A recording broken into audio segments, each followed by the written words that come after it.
अस्सलाम वालेकुम। कैसे हैं आप? मैं हूं अब्दुर्रहमान ख़ान। हमारा हाल ये हो चुका है कि अगर हमें बाहर से कर्ज़ की मद में कुछ भीख मिल जाए ना, तो हम एज़ अ नेशन इतने खुश होते हैं कि जैसे हमने कोई वर्ल्ड कप फ़तह कर लिया।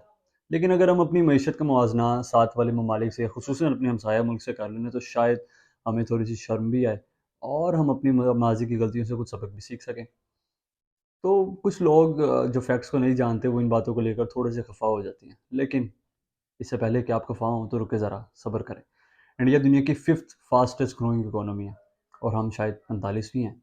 सफ़र दोनों का एक साथ शुरू हुआ था। तो एनी कंपैरिज़न, इंडिया की सालाना एक्सपोर्ट्स इस बार $750 बिलियन डॉलर से तजावुज़ कर जाएंगे और हमारी शायद $30 बिलियन डॉलर हैं। तो एनी कंपैरिज़न, नो।